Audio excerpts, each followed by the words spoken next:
Mari kita membuka Alkitab yang saya ambil dari Ibrani pasal yang ke-11 ayatnya yang ke-6 dengan judul Saksi-saksi Iman. Demikian firman Tuhan. Iman adalah dasar dari segala sesuatu yang kita harapkan dan bukti dari segala sesuatu yang tidak kita lihat. Sebab oleh imanlah telah diberikan kesaksian kepada nenek moyang kita. Karena iman kita mengerti bahwa alam semesta telah dijadikan oleh firman Allah, sehingga apa yang kita lihat telah terjadi, apa yang tidak dapat kita lihat. Karena iman, Habel telah mempersembahkan kepada Allah korban yang lebih baik daripada korban Kain. Dengan jalan itu ia memperoleh kesaksian kepadanya bahwa ia benar, karena Allah berkenan akan persembahannya itu. Dan karena iman ia masih berbicara sesudah ia mati. Karena iman Henok terangkat supaya ia tidak mengalami kematian, dan ia tidak ditemukan karena Allah telah mengangkatnya. Sebab sebelum ia terangkat, ia memperoleh kesaksian bahwa ia berkenan kepada Allah. Tetapi tanpa iman tidak mungkin orang berkenan kepada Allah.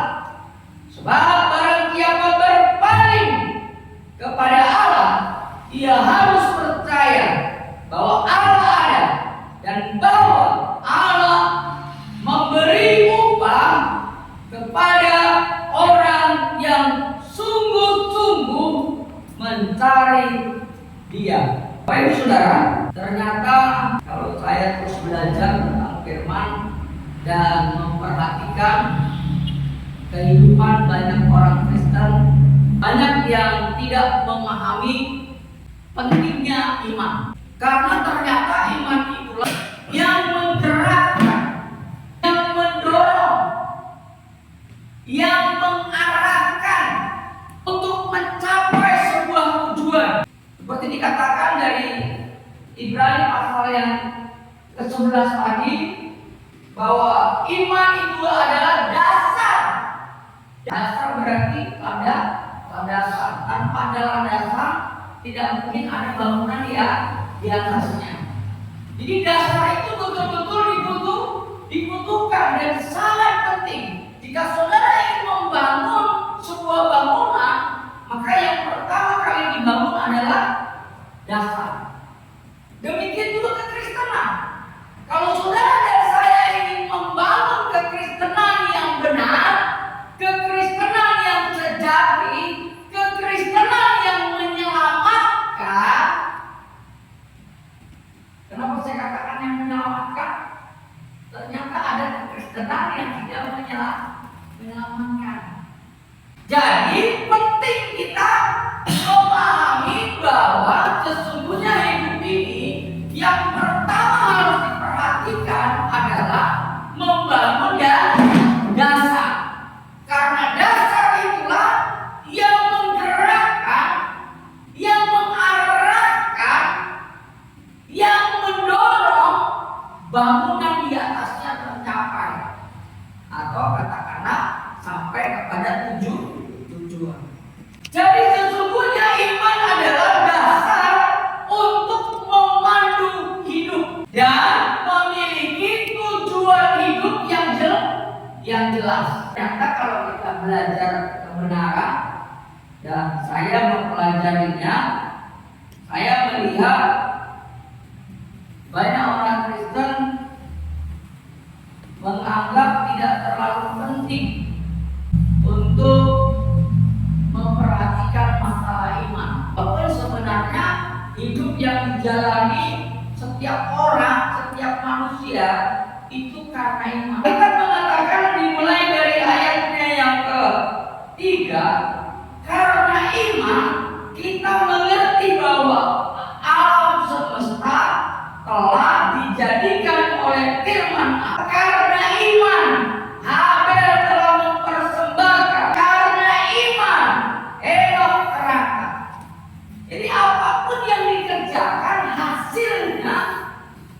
Itu semua dilandasi karena iman.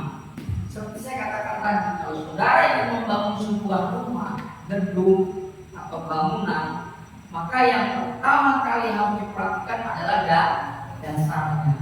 Kalau dasarnya tidak diperhatikan, Alkitab berkata ada dua kemungkinan. Kalau dia membangun datar dari pasir, maka kalau ada topan, badai, angin, bangunan itu akan roboh.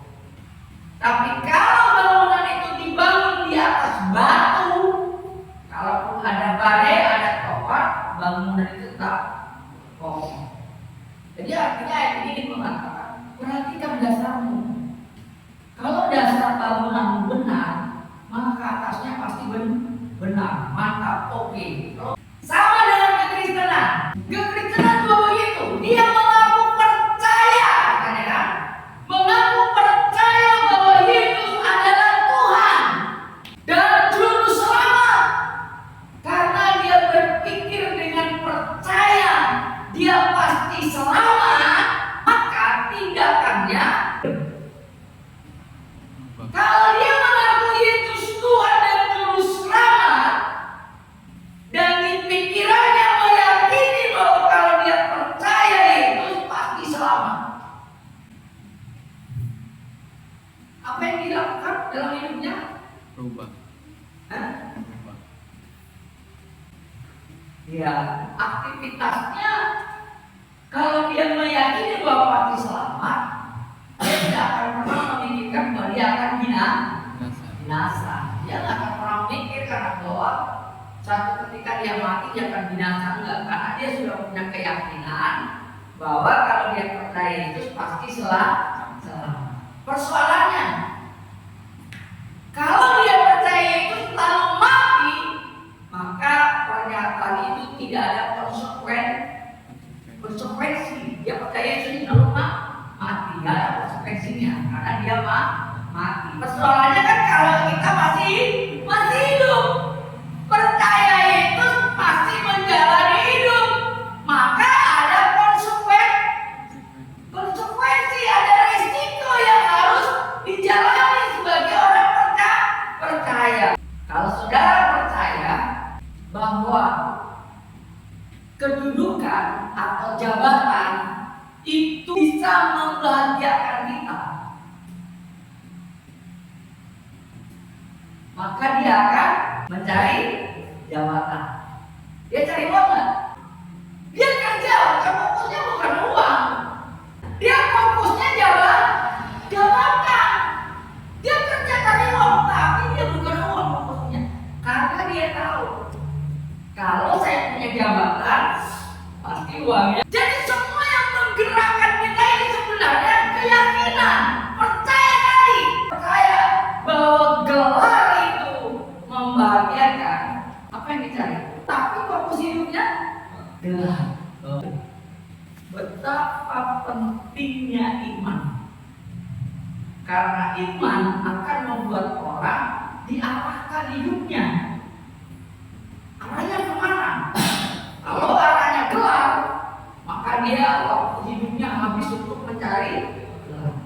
Kalau dia percaya arahnya duit, maka hidupnya akan terus mencari duit. Harusnya kekristenan dikatakan begini. Yuk kita lihat ayat 1. Dikatakan ayat 1 tadi, iman adalah dasar dari segala sesuatu, apapun itu. Dasar dari segala sesuatu, apa yang kita harapkan, dan bukti dari segala sesuatu yang tidak dilihat. Saya sudah kasih contoh tadi ya. Kalau percaya dia duit yang memberi hidup, kan belum kelihatan duitnya. Halo? Karena masih dicari. Tapi kalau dia percaya bahwa duit itu bisa memberi hidup, kalau nggak ada, dia berusaha mencari, dapatnya. Kita selalu bilang nggak pernah salah. Siapa mencari pasti mendapat. Hari itu nggak pernah salah ya. Siapa mencari dia dapat. Maka sekali lagi, maka yang diharapkan itu uang, dia akan menghabiskan waktu hidupnya untuk mencari uang. Kekristenan, sesuatu itu bukan uang, kan dasar dari segala sesuatu. Contohnya itu apa? Kalau sesuatunya itu materi, materi itu kan ada dua, materi yang tidak kelihatan dan materi yang tidak kelihatan. Materi yang kelihatan tadi uang, rumah, tanah, mobil, motor, dan lain sebagainya yang kelihatan. Tapi yang tidak kelihatan, gelar, jabatan, pangkat, kedudukan, prestasi, lagi. Kalau sebagian saudara menjadikan sesuatu itu adalah materi, baik yang tidak kelihatan maupun yang kelihatan, maka dengan sendirinya arah hidup saudara akan diarahkan kepada materi. Dan tidak mungkin mencari yang lain karena itu harapan hidupnya. Maka hidupnya diarahkan kepada materi yang pada akhirnya mencapai tujuannya. Jelas kan? Apapun yang kita kerjakan, karena kita ingin mendapatkan apa yang kita harapkan, maka kita merelakan diri kita diapain saja. Yang penting harapan itu tercapai. Nah, itulah kenapa kita harus benar-benar mengerti bahwa iman itu betapa penting. Tanpa iman, saudara tidak akan melakukan apa-apa. Tanpa iman, saudara tidak akan buat apa-apa.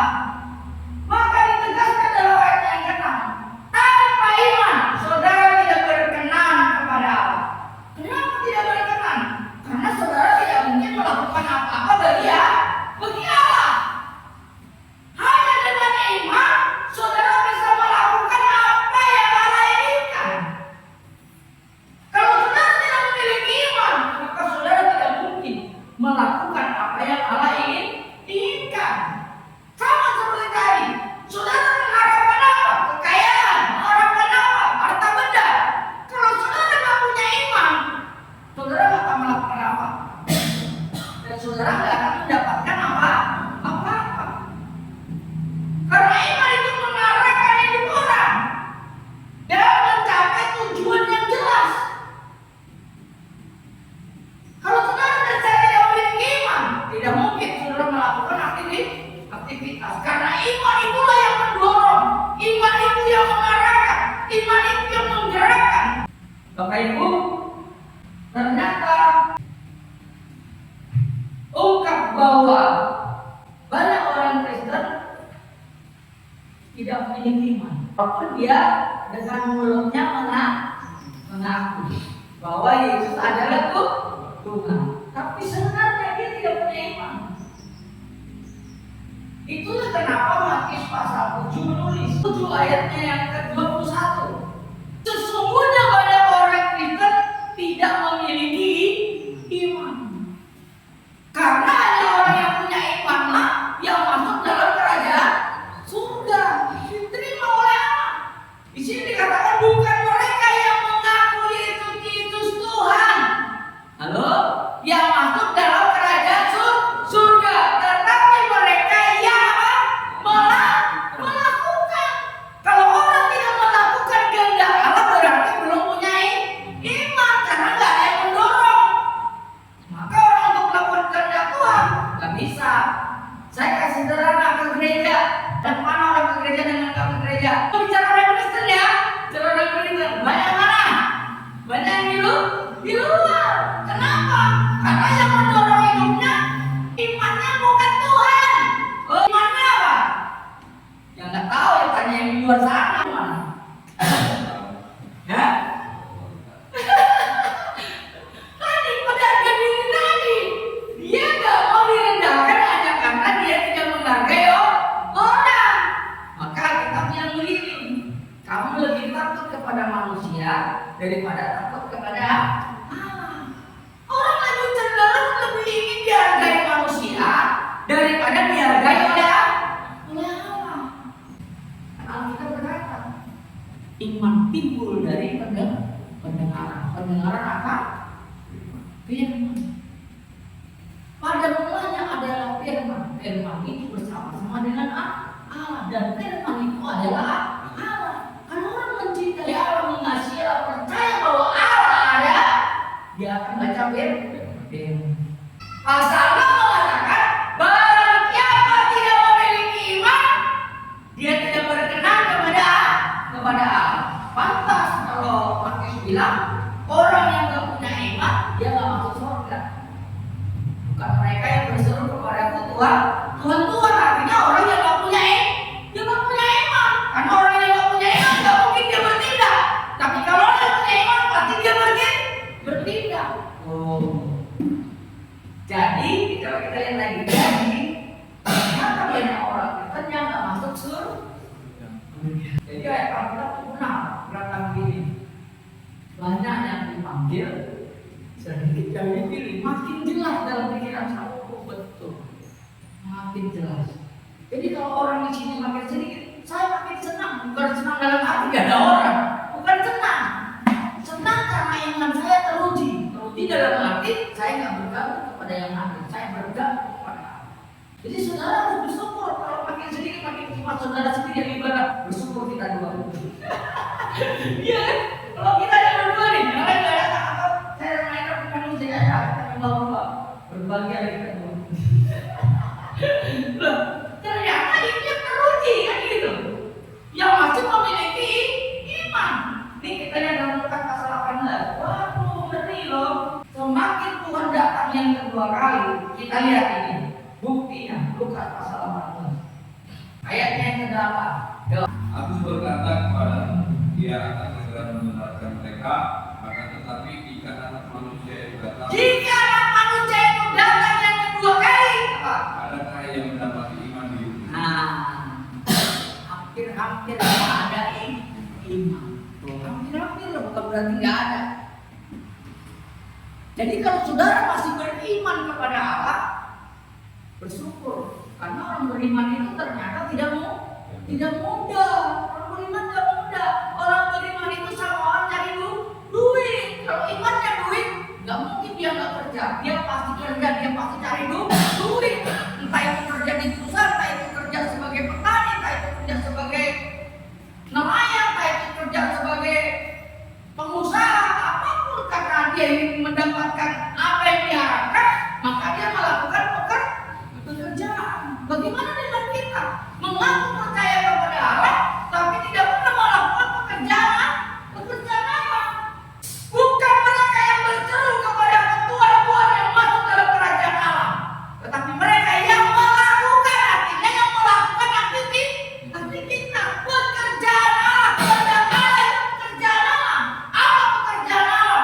Dikatakan dalam Yohanes pasalnya yang ke-8. Maka aku ialah melakukan kehendak Allah dan menyelesaikan pekerjaan. Ya saudara, nggak mungkinlah melakukan pekerjaan Allah tanpa ada iman. Nggak mungkin. Makanya baca Alkitab malas karena nggak punya iman. Malas karena nggak ada iman. Berdoa malas, nggak bisa, ngantuk karena nggak punya iman. Kalau orang punya iman, malas nggak dia? Nggak mungkin malas. Nggak mungkin malas. Kalau dia punya iman duit, nggak mungkin dia nggak kerja. Dia bilang tadi, dia rela dihina, dia rela dikecilkan, dia rela dianggap hina, dia rela dicaci maki, dia apapun dia rela, asal harapannya terpenuhi. Begitu juga kita mengiring Tuhan, percaya kepada Tuhan, kita akan rela hidup kita ini diapain aja rela. Ketika bangun pagi, badan lelah, letih, lesu, lemah karena seharian bekerja, kita rela diri ini menjadi sakit, menderita karena kita harus bangun pagi untuk menghadap Tuhan. Kita harus bangun pagi untuk berdialog dengan Tuhan. Kita harus bangun pagi untuk mencari Tuhan. Itu karena iman. Orang yang punya iman itu berjuang, betul berjuang. Saya aja berdoa itu berjuang, saudara. Bukan enak-enak berdoa itu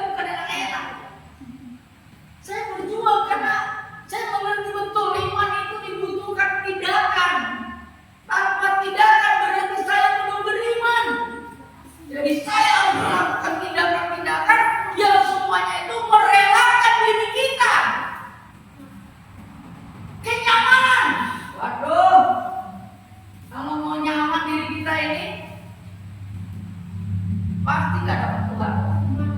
Halo? Sama. Makanya dikatakan dalam Alkitab, orang malas itu dosa. Malas itu dosa loh.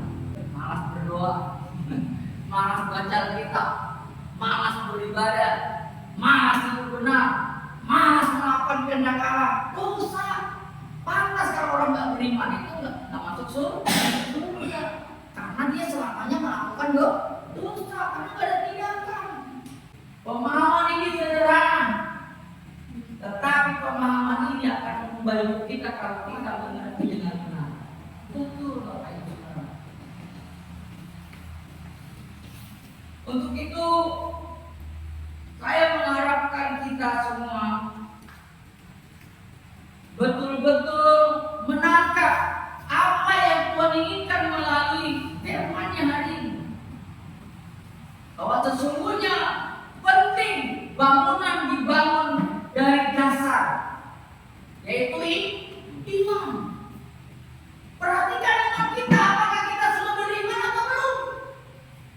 Kita sudah membawakan dasar yang benar atau belum? Kalau dasar imannya adalah uang, tak mungkin dibangun melakukan kehendak Allah. Nggak mungkin. Walaupun dia dengan uang bisa membantu orang, dia dengan uang bisa meringankan beban orang, dengan uang dia bisa mengubah hidup orang dari susah menjadi senang, dengan uang dia bisa membantu gereja, dengan uang dia bisa macam-macam kata kita. Uang memungkinkan orang melakukan apa saja. Maka manusia tidak bisa tidak hidup tanpa uang. Halo? Jadi kalau saudara dan saya juga demikian, percayalah saudara nggak akan pernah bisa menemukan Tuhan. Nggak bisa. Dan percayalah, kalau saudara selama itu hanya uang saja yang dicari, bukan Tuhan, saudara nggak akan mendapat tujuan hidup yang jelas. Karena uang itu, kalau di dalam Alkitab bilang, mamon yang tidak jujur. Uang itu mamon yang tidak jujur, tidak dibohongin. Katanya uang bisa menyelamatkan, buktinya orang yang banyak uang bisa menyelamatkan dia. Uang bisa menyelamatkan harga diri. Banyak uang yang banyak masuk penjara, bukan dihargai malah di gara-gara uang itu. Dia cari uang mati-matian sampai korupsi ya. Akhirnya gara-gara korupsi dia masuk penjara. Bukan malah dihargai, malah dihina, malah nggak dianggap, malah dikucilkan. Katanya orang banyak uang menyelamatkan hidupnya. Buktinya di rumah sakit itu banyak orang kaya, yang mati-mati itu banyak orang kaya. Bisa menyelamatkan uangnya? Dolarnya? Nggak bisa, dibohongin, kita yang dibohongin. Sampai sini punya asuransi. Ada yang punya asuransi? Bukan salah asuransinya. Yang saya katakan di sini masalah iman. Iman yang kaitannya dengan uang. Orang berkata asuransi bisa menyelamatkan. Asuransi jiwa kan? Nah, jiwanya. Begitu masuk rumah sakit, bisa menyelamatkan asuransi? Nggak bisa. Kenapa nggak asuransikan ke Tuhan saja? Hidup kita asuransikan ke Tuhan. Bangun dasar iman itu hanya Tuhan. Kalau nggak bisa, nggak bisa. Pantas kalau ada pujian mengatakan, Engkaulah hartaku satu-satunya. Engkaulah hartaku,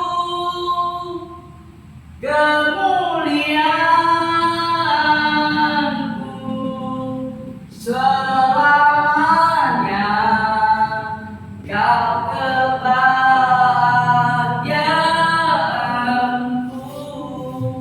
Kalau ada Tuhan punya nggak punya uang, bahagia loh. Betul nggak? Iya. Saya ini orang yang paling berbahagia, betul. Walaupun di kantong saya pendeta nggak perlu uang. Orang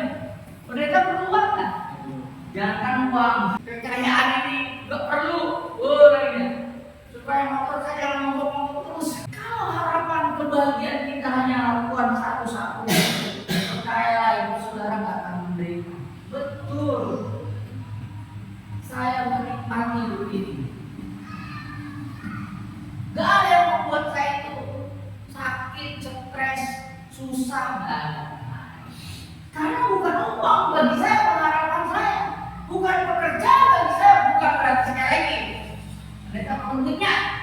Belum. Jangan bilang nggak perlu duit ya. Kalau nggak perlu duit, nanti saudara punya duit, taruh di kotak itu semua. Jangan dibawa pulang. Kalau bilang saudara, ya, kalau saudara nggak perlu duit, saya perlu duit, tapi bukan duit yang menghidupi saya, bukan duit yang membahagiakan saya, bukan duit yang menuntun hidup saya. Enggak. Satu-satunya itu Engkau yang ku cinta, Engkau yang ku puja, kekasih hati, kesayangan abadi.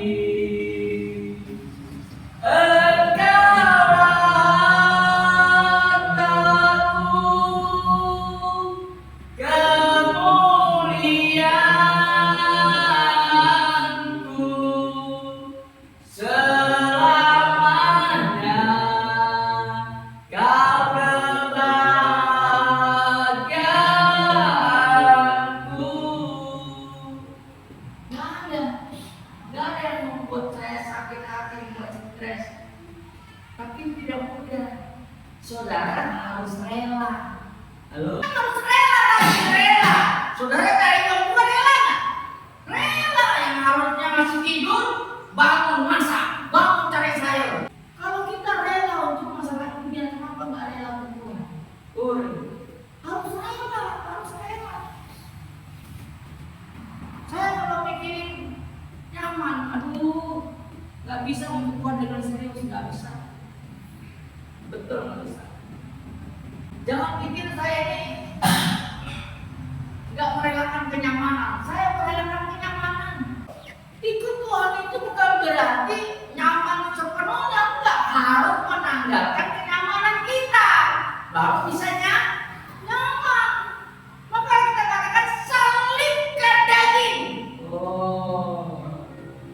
Barang siapa yang mengikut aku, dia harus menyangkal dirinya. Baru dia akan mendapatkan. Kalau mau bisa. Jangan pikir saya nggak berjuang Bapak Ibu Saudara. Karena saya tahu saya nggak mau kehilangan iman tadi. Iman bahwa percaya Allah sanggup mengubah manusia. Jadi kalau anak-anak hari ini masih belum sesuai dengan yang saya inginkan, saya tetap sama. Karena saya percaya, kalau saya percaya kepada Allah yang sanggup mengubah. Jadi bukan berarti kenyamanan dunia ini nggak kita miliki, pasti.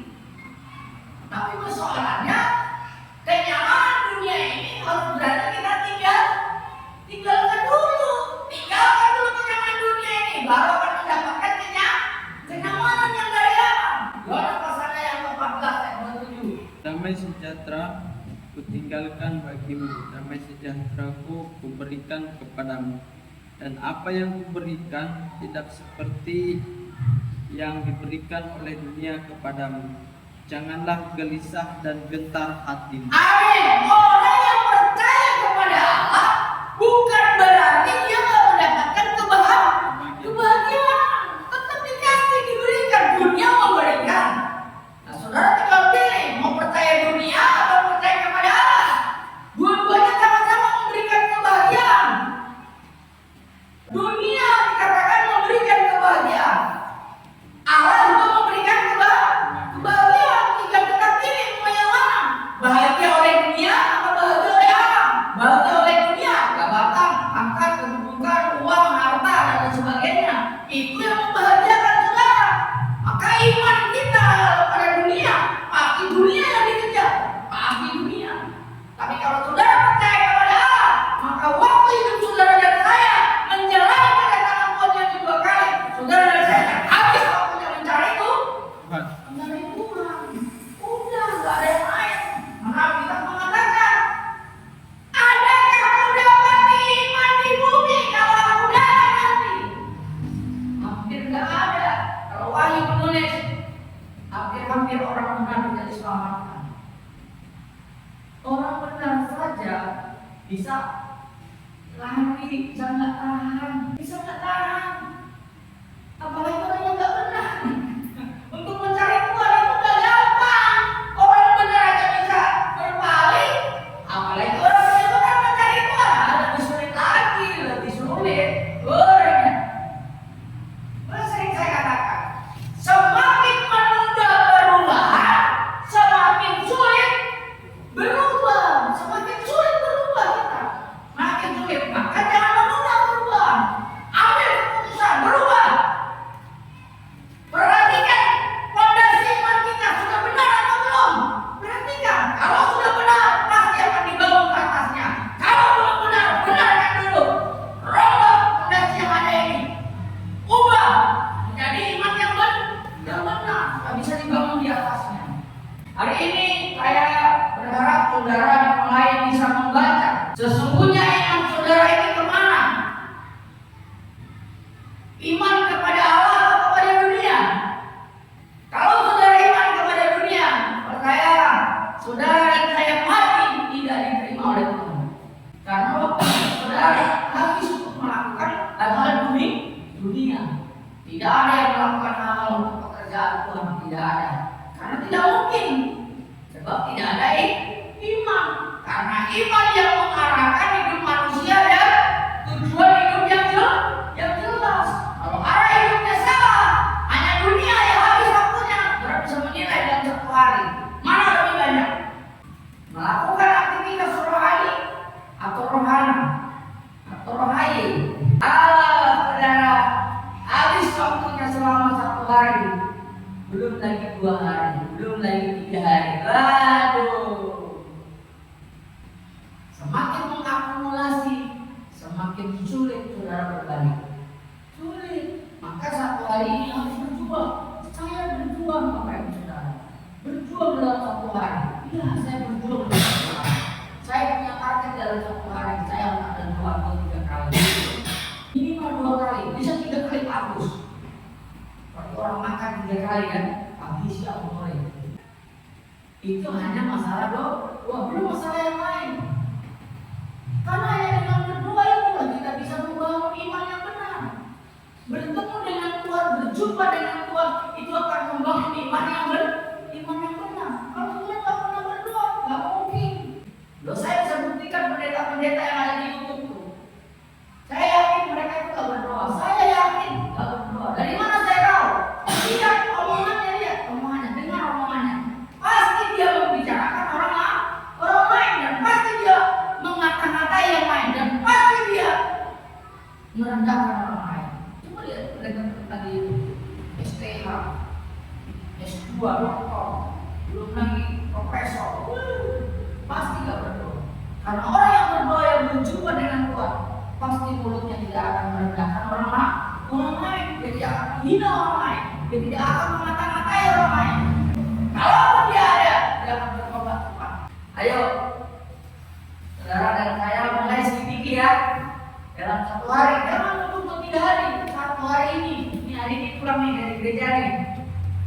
Hitung, bisa berapa jam?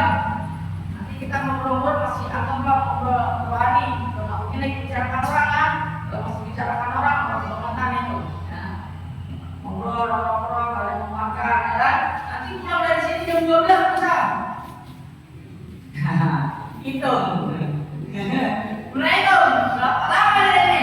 Otak saya yang mikirin duit dengan otak saya mikirin Tuhan. Bagaimana mau mikirin Tuhan dan kita beraktivitas? Gampang, gak sulit. Udah jangan lukain orang lain untuk mikirin Tuhan.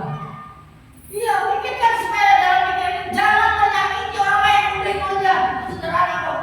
Karena Tuhan mengajarkan Allah itu kan kasih itu tidak mungkin melukai orang lain. Kalau kita tidak berusaha tidak melukai orang lain, berarti kita sedang memikirkan Tuhan. Oh, sederhana itu dulu.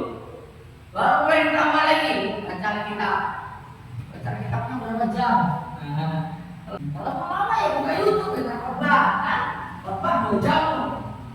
Atau TikTok yang sudah jangan bosan. Kan ada short-short di TikTok tuh. Wah itu nggak bosan tuh. Wah ini lagi malah shortnya yang kurang.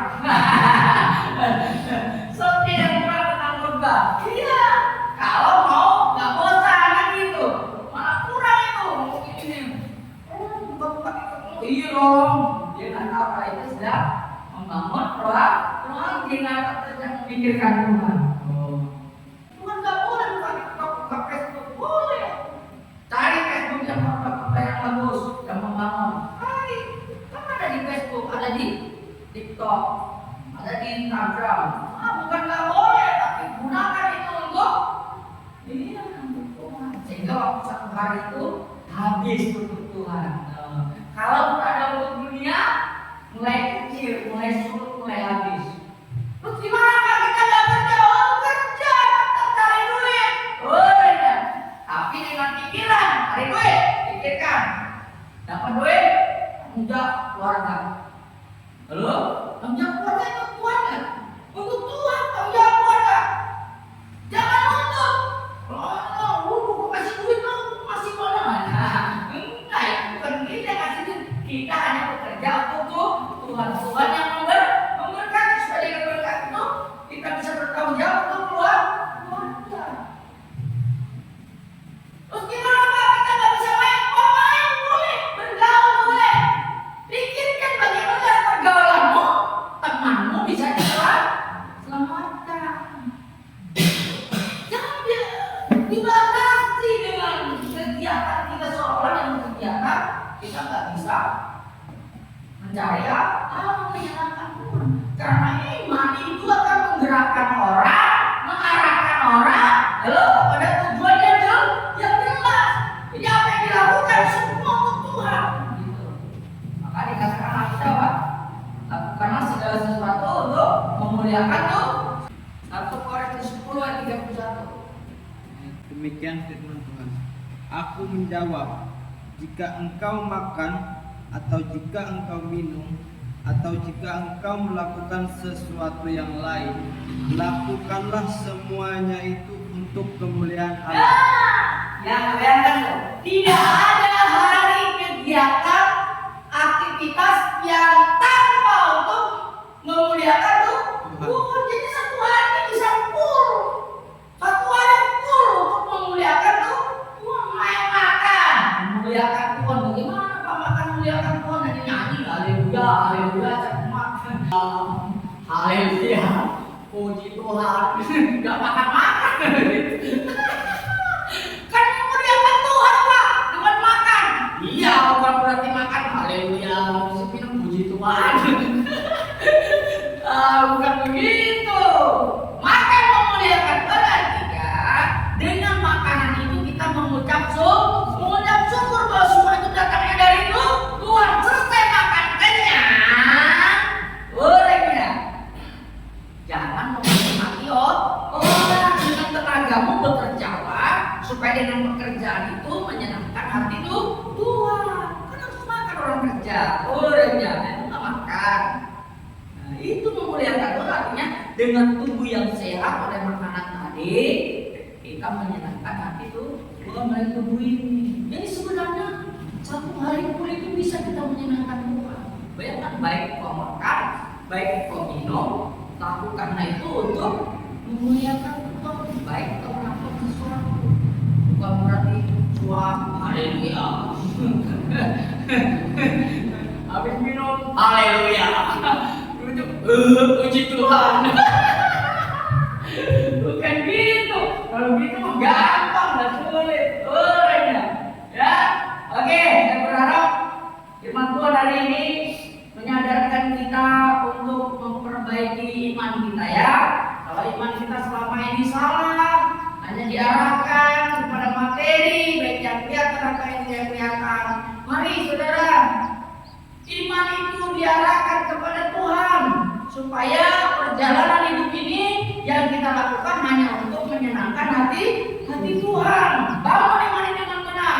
Bukan berarti saudara tidak bisa melakukan berbagai aktivitas. Justru kalau iman yang benar, aktivitasnya adalah aktivitas untuk menyenangkan hati Tuhan. Amin. Yuk, kita bangkit berdiri. Bapak, hambamu sudah berhenti menyampaikan kebenaran. Kiranya kebenaran-Mu diperdengarkan sampai ke dalam hati kami, supaya firman yang kami dengar mengubah cara hidup dan cara berpikir kami.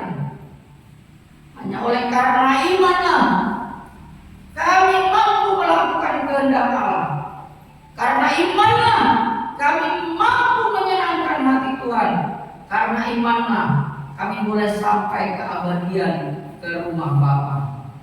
Mari Bapa di surga, mari Roh Kudus, sempurnakan karya-Mu dalam setiap pribadi kami, supaya pemahaman yang kami miliki masing-masing pribadi yang hadir terus diperbaharui oleh kebenaran firman-Mu sesuai dengan tingkat pemahaman yang kami miliki masing-masing, akan menjadikan iman yang kami miliki seperti yang dikehendaki oleh Tuhan, sehingga aktivitas hidup ini yang kami lakukan setiap hari akan diarahkan kepada arah yang benar dan tujuan hidup yang jelas, yang pada akhirnya bersama dengan Tuhan di keabadian. Terima kasih Bapa di surga, terpujilah nama-Mu kekal selamanya. Sebentar kami akan kembali ke tempat kami masing-masing dan beraktivitas.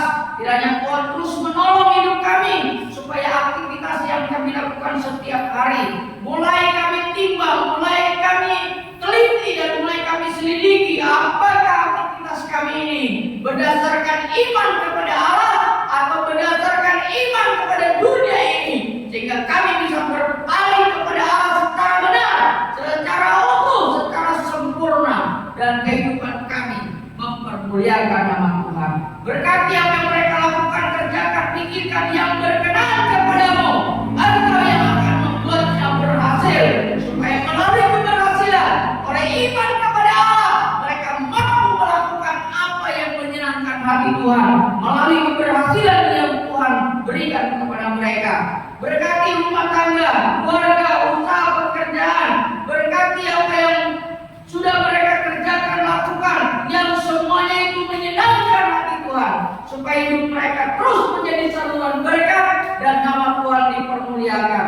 Berikan kekuatan, kesehatan, hikmat, kebijaksanaan, panjang umur, supaya mereka selama hidup di dunia mereka memperjuangkan iman kepada Allah, sehingga hidup mereka menjadi berkat bagi banyak orang. Jauhkan, hindarkan mereka dari segala bentuk celaka, mara bahaya, sakit, penyakit, belalang pengarik, penyakit kanker, penyakit gandum, dalam nama Yesus. Biarlah kuasa Allah yang menaungi mereka sepanjang kehidupan mereka percaya kepada Allah, maka Allah yang akan menuntun, membimbing kehidupan mereka dari sekarang sampai selama-lamanya. Akhirnya, ntar kami akan berpisah. Kiranya Tuhan memberkati kami dengan berkat yang sempurna dari Tuhan. Jemaat Tuhan pada Kristus, umat pilihan Allah, arahkan hatimu, pulanglah dan terima berkat Tuhan atasmu. Anugerah dan rahmat dari Bapa di surga, kasih sayang dari Tuhan kita Yesus Kristus, perlindungan, penghiburan, dan kekuatan kuasa Roh Kudus akan terus tinggal menyertai kehidupanmu hari ini dan sampai mana Tuhan datang yang kedua kali. Sukacita, damai, sejahtera yang melampaui segala akal manusia itu akan terus tinggal memelihara hati dan pikiranmu yang di dalam dan oleh Tuhan kita Yesus Kristus. Terpujilah Tuhan kekal selamanya.